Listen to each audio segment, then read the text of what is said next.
What fascinates me most about how we deal with money is that for something so woven into our daily lives, something we exchange, earn, lose, save, chase, and even stress over, we treat it as if it's a logical field guided by formulas and charts and calculations, when in reality, it's an emotional playground ruled by instincts, biases, upbringing, culture, fear, luck, and stories we tell ourselves about what money really means. And that's why, when we talk about the psychology of money, we're really talking about the psychology of being human, because money is simply a mirror. It reflects who we are, what we value, what we fear, what we dream about, and what we believe will keep us safe or give us dignity. And when you begin to see money through that lens, the whole landscape suddenly becomes clearer, because you stop expecting reason from something driven by emotion and start respecting the emotional literacy required to manage money well. It helps to begin by acknowledging something most people underestimate. Everyone behaves differently with money, not because one person is smart and another is foolish, but because everyone has lived through different experiences with money. If you grew up during inflation that wiped out your family's savings, your relationship with risk and security will be fundamentally different from someone who grew up in a booming stock market where investing early made relatives wealthy. Someone who watched their parents fight over bills will not think the same way about spending as someone whose parents viewed money as an afterthought. And so, rather than judging each other's decisions, it becomes meaningful to realize we are all shaped by our own financial childhood, even if we don't talk about it. This makes money deeply personal. What feels reckless to one person might feel liberating to another, and what feels safe to one might feel suffocating to someone else. And speaking of personal experiences, luck and risk sit at the center of every financial story. It's uncomfortable to admit, but two people can put in the same amount of work, the same discipline, and the same intelligence, yet end up with completely different outcomes because life has a strange way of distributing opportunities unevenly. Consider Bill Gates, for example, who wasn't just brilliant, he also had one of the only high schools in the entire United States with a computer program at the time.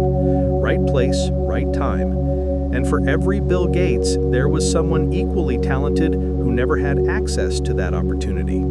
This doesn't diminish hard work, it simply acknowledges that outcomes are never purely merit-driven. Risk works the same way, just in reverse. A single unlucky event, a medical emergency, an economic crash, a bad business partner can derail even the smartest plan. And once you understand how luck and risk shape the real world, you start becoming far more compassionate in your judgments, both toward yourself and others. From here, something interesting happens. Your definition of enough becomes crucial, because no matter how much money someone earns, there's always another benchmark that makes them feel like they haven't made it yet. You could be earning your dream salary today only to discover that someone else earns twice as much, and suddenly what felt like success now feels behind. There's nothing wrong with ambition, but there is something dangerous about moving the goalpost so many times that you never feel content. Wealth isn't only the money you have, it's the money you don't need to spend because you're not chasing an endless loop of comparison. When you realize that the hardest financial skill is getting the goalpost to stop moving, life becomes calmer. Enough doesn't mean lack of ambition, it means understanding where your satisfaction lives. And this leads naturally to the core idea that wealth is what you don't see. The car you drive, the brands you wear, the house you post online, those represent spending, not wealth. Real wealth is invisible.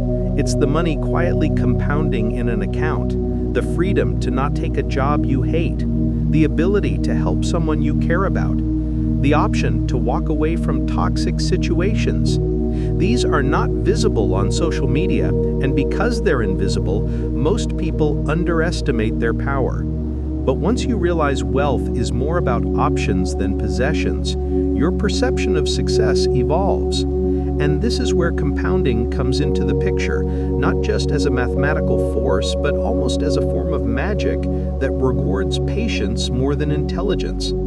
Compounding grows not because you're brilliant at picking investments, but because you stay invested long enough to let time do its work. Consider Warren Buffett, who is often hailed as the greatest investor of all time. What's fascinating is not just that he's a good investor, but that he began investing as a child and stayed invested for decades. His wealth exploded, not just because he made good decisions, but because he made good decisions consistently for 80 years. Take away the earliest and latest decades of his investing life, and the story looks completely different. Compounding rewards endurance more than genius. You don't need to know everything. You need to stick with what works and give it time. But humans struggle with patience because our brains are wired for immediate gratification. And that's why the psychological part of money matters even more than the analytical part. Another thing that shapes how we interact with money is the simple idea that no one is crazy. They're simply responding to the world as they've seen it. If you've lived through market crashes or painful downturns, your aversion to investing is not irrational, it's protective. If you've experienced sudden wealth or windfalls, your confidence in risk-taking is not careless, it's shaped by your environment. And once you stop viewing financial behavior as rational or irrational, and instead as personal logic shaped by experience, you end up becoming a better observer of both your own decisions and the decisions of others. It also helps you reduce envy, because you begin to understand that everyone is playing a different financial game based on different goals, different timelines, and different constraints.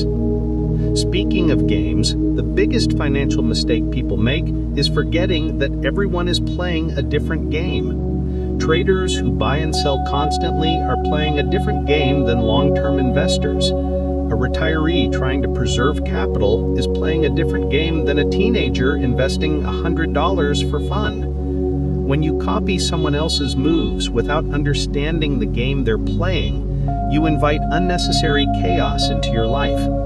The stock that someone buys to flip in 30 minutes might be the same stock you buy for a 30-year retirement plan, yet the motivation, risk tolerance, and desired outcomes are completely different.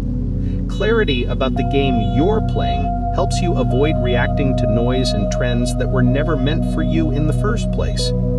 And this brings us to a surprisingly comforting realization. Most financial success is not about making brilliant moves, but about avoiding catastrophic mistakes. You don't need to beat the market.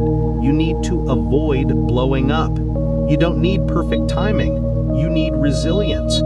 Survival is underrated in finance. If you stay in the game long enough, opportunity will come. And survival is often far more important than strategy. A lot of people think wealth is achieved through bold moves, but most lasting wealth is achieved by consistently not messing up. That means keeping a margin of safety, preparing for things going wrong, saving more than you think you need, and not betting your entire future on one outcome. If there is one rule of money that almost always holds true, it's that things that have never happened before happen all the time. And preparing for uncertainty is smarter than pretending you can predict it. This ties into something deeply psychological, the idea that people buy stories, not facts. The narrative around money matters more than the data because humans understand the world through stories. When everything is uncertain, a good story becomes a guide, even if it isn't technically perfect. People invest based on how they feel about the future, not the exact numbers in a spreadsheet. If someone believes a company represents innovation, hope, or change, that story will influence their decision far more than the financial statements will. Stories move markets because markets are built by humans who respond to optimism, fear, excitement, and dreams. And this is not a flaw, it's simply how we operate. Another powerful idea is that freedom is the highest dividend money pays.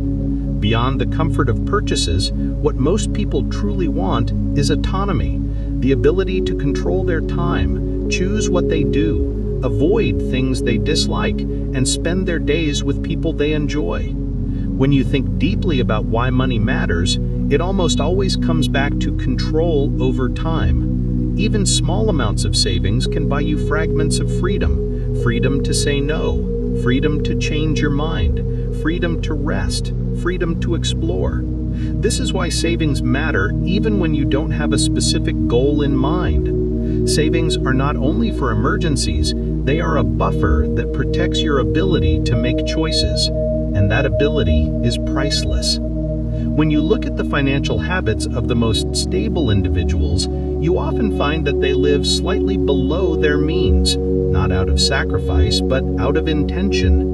They are not frugal because they enjoy